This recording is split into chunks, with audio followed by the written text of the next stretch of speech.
Salve você antenado aqui no canal MCV Play, feliz 2025, o ano chegou e seria o ano da venda da Vasco SAF. A gente vai falar bastante sobre essa situação envolvendo o Evangelos Marinakis. Parece, né, que o grego se reuniu com o Vasco e a gente vai falar um pouco sobre esse percurso diante de um ano, né, que está chegando e a gente observa, né, movimentações também nos bastidores do clube. Vamos falar também sobre mercado da bola. O Vasco faz proposta por atacante do Internacional, mas eu já vou falando aqui para vocês, né? Parece uma proposta de mau gosto, só se o Inter não quiser mais o atleta. A gente vai falar bastante sobre isso, porque o Wanderson pode aí estar chegando ao Vasco diante de uma proposta do Cruz Maltino. Outra situação que a gente vai falar também é o interesse do próprio Internacional em zagueiro, que o Vasco vem sondando, né? E vem observando de longe. E a gente vai falar bastante sobre esse assunto. Também renovação contratual. O Vasco avança nessa renovação com o lateral direito, Puma Rodrigues, jogador também da seleção celeste. Mas antes da gente começar, deixa o joinha para dar aquela moral, vai ali nos comentários, deixa a sua opinião, que é a base aqui do nosso trabalho. E não esqueça de correr aqui, ó, nesse primeiro dia do ano. Primeiro comentário fixado. O link da Estrela Bet está ali e você faz o seu primeiro depósito e o seu cadastro e ganha até R$ 500 de bônus. É isso mesmo. Iniciando o ano com quinhentão na sua banca. Corre ali no primeiro comentário fixado. Jogue com responsabilidade para maiores de 18 anos. E olha só, hein, não é para você fazer salário, é entretenimento. Beleza? Solta a vinheta, bora pro vídeo. Você está no canal MCV Play, então dá o play.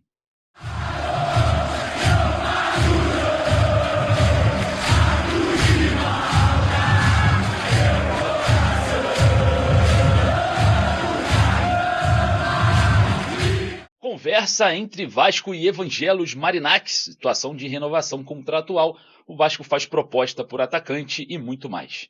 Vamos falar sobre Evangelos Marinakis, a situação envolvendo a SAF do Vasco, é algo que preocupa muito o torcedor, principalmente nesse primeiro dia do ano de 2025. Antes da gente falar como que foi sua passagem de ano, vai lá nos comentários, coloca lá se você passou bem a virada, passou trabalhando, passou com a família. E claro, já quero iniciar aqui desejando um excelente 2025. Esse 2025 que também possa ser excelente para o Vasco, né? Envolvendo essa reunião dentro de um assunto envolvendo a venda da SAF, né? A gente observa, né, um avanço do nome do Evangelos Marinakis na torcida Cruz Maltina e as últimas informações é que o Vasco se reuniu com o grego. A gente sabe que existe aí várias trocas de informações nesse momento com todos os interessados, né? A diligência, a troca de documentos, a informação do clube, as dívidas, o reconhecimento de vários fatores também envolvendo o futebol do Vasco, a SAF do Vasco, e muita coisa preocupa também o torcedor em relação ao São Paulo, onde o grego avança, né, para um investimento na base do São Paulo. É bom a gente deixar claro aqui que o São Paulo não é SAF. Muitos torcedores falam, né, sobre fechou com o São Paulo, não tem como mais fechar com o Vasco e vice-versa. Bom, a situação do São Paulo não tem compra de nada. O Evangelos Marinakis ele não avança para comprar nada. Ele vai investir um valor na base do São Paulo e vai ter aí algumas recompensas durante X anos. Eu não tenho detalhes do contrato, da proposta, da negociação que envolve o Evangelos Marinakis com o São Paulo. Mas as informações que eu coletei são exatamente essas. O Marinakis ele investe um valor considerável na base do São Paulo e vai ter ali durante alguns anos participações, é como se você fosse investir em algum outro negócio que não é compra, tá? Não é compra. O grego ele não está comprando o São Paulo, não está comprando a SAF do São Paulo. Não tem nada a ver com isso, até porque o São Paulo ainda nem constituiu o SAF, parece que esse ano não vai ter, né, nada envolvendo esse assunto. Agora, no Vasco, a situação é diferente. O grego ele tenta, né, é um dos interessados na aquisição da Sociedade Anônima de Futebol do Vasco, né, ser o sócio majoritário diante de uma porcentagem aí que esteve com a 777 Partners, hoje está sob júdice grande parte dela, e procura, né, ver aí um avanço. E com esse avanço, parece que a torcida vascaína já escolheu o preferido, que seria o próprio Evangelos Marinakis. Então, para a gente deixar claro, esse ano de 2025 pode avançar aí a venda da Vasco SAF e a gente tem esperança que isso aconteça o quanto antes, né? É o que eu quero e parece que é o que você quer também. Então vai lá nos comentários deixar a sua opinião. Enquanto isso, o planejamento desse ano de 2025 vem sendo realizado e sendo realizado de uma forma meio moderada, né? O Vasco fez 5 movimentações no mercado, contratou o técnico Carille e encaminhou as contratações de Tietê, os zagueiros Lucas Freitas, Lucas Oliveira e também o goleiro Daniel Fusato. Muita gente critica essas contratações porque o Daniel Fusato era reserva onde estava, o Tietchan era reserva no Botafogo, mas para mim é bom jogador. O Lucas Oliveira não serve para o Cruzeiro e o Lucas Freitas não serve para o Palmeiras e era reserva muitos jogos pelo Juventude. Então muita gente já criticando o início dessa janela de transferências e óbvio eu queria saber a sua opinião. Para mim, o Tietchan é bom jogador, o Daniel Fusato também tem um perfil interessante de um bom goleiro, mas eu questiono, né, a pior parte do nosso 2024, setor defensivo. Eu acho que Lucas Freitas e Lucas Oliveira não dá uma qualificação no qual o Vasco precisaria. O Maicon e o Léo, dois zagueiros que estão de saída, né, o Léo para o Atlético Paranaense e o Maicon também para o futebol paranaense, só que para o Coritiba, a gente observa que números do Lucas Freitas, por exemplo, são inferiores a ambos. Então, preocupa esse início de mercado? Estou perguntando aqui para a gente já iniciar 2025 com direcionamento, com a sua opinião. Na minha opinião, sim, preocupa um pouco, principalmente o setor defensivo. E o Vasco tenta reforçar esse setor, mas observa agora o Internacional de Porto Alegre ficar de olho em Balbuena, jogador que já pode, daqui a pouco assinar um pré-contrato com qualquer clube, porque termina, né, o seu contrato no dia 31 de 6 de 2025, né, no meio do ano. Agora, né, a gente observa o zagueiro sendo aí já sondado por outras equipes, não só o Vasco, mas também agora o Internacional se interessa na contratação do zagueiro. Vou falar aqui no português claro para vocês. Agora ferrou.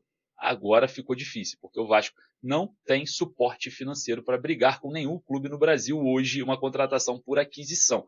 Óbvio, salário é algo que você vai estipular dentro do seu elenco. Tá saindo jogador aqui, tá saindo jogador ali, por isso que a gente aqui ainda bate muito na tecla da saída de Souza, da saída de De Lucas, Zé Gabriel, Jean Davi, Emerson Rodrigues, enfim, a gente ainda bate muito na tecla na saída de muitos jogadores.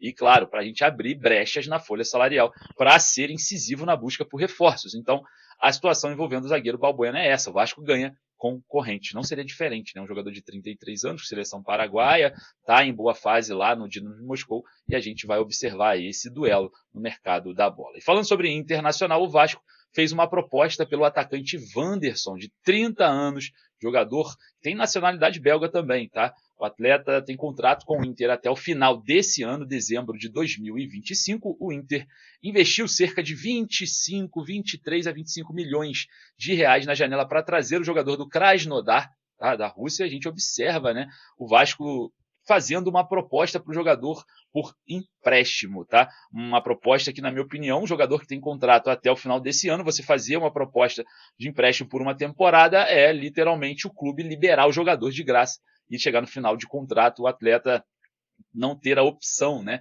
de ser vendido pelo Internacional que investiu uma grana. Mas existem várias viés nesse cenário, né? O Inter pode, óbvio, emprestar o jogador ao Vasco na condição do Wanderson estender o seu contrato. Então existem N situações, mas eu acho que essa proposta o Inter não vai reconhecer como uma boa proposta, tá? Essa é a minha intuição, né? Então eu acho que o Vasco tentaria a contratação do atacante Wanderson, que custou uma grana ao Internacional. É importante para o elenco, tá? O Wesley, que se destacou na temporada, ele se sobressai, mas o Wanderson ele não é dispensável no elenco do Internacional. Vamos ver o andamento dessa negociação. Queria saber a sua opinião se o Wanderson é bom jogador. Na minha opinião, é um excelente jogador. Não é bom, não. Ele é excelente jogador, seria um baita de um reforço. Situação também envolvendo a renovação de contrato de jogadores que tenha, olha só, contrato até o final desse ano, e tem vários.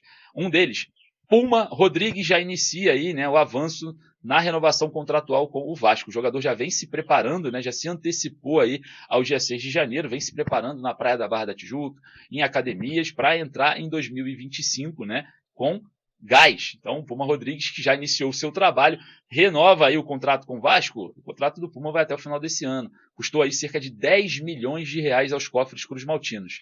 Mas as negociações avançam e devem ter êxito ainda essa semana. A gente vai observar, né, como que vai ser o andamento dessa negociação envolvendo a renovação do Vasco com o lateral direito, ponta direita, meia direita, Puma Rodrigues. Queria saber a sua opinião. Eu vou ficando por aqui, porque daqui a pouquinho eu volto com muito mais informações. Feliz 2025 para você e para sua família. Que Deus abençoe a todos e que seja um ano repleto de luz, paz, muita saúde e o resto você corre atrás. É só isso que você precisa. Dinheiro, tem que trabalhar. Então vamos partir agora para um 2025 muito melhor. Forte abraço, saudações vascaíno.